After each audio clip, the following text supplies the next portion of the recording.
You are looking at Julian's pronunciation guide, where we look at how to pronounce better some of the most mispronounced words in the world, like this other curious word. But how do you say what you're looking for today?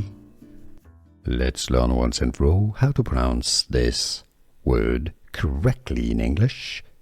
If you want to learn more vocabulary that is confusing, stay tuned for more videos for you. Livery, it's essentially how it's pronounced, livery.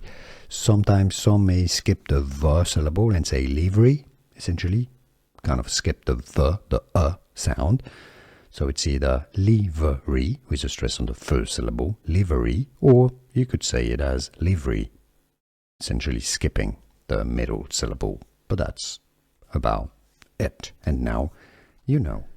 Here are more videos on how to pronounce more confusing words and names too many mispronounced. Like this video if you found it useful. I appreciate your support. I'll see you soon and thanks for watching.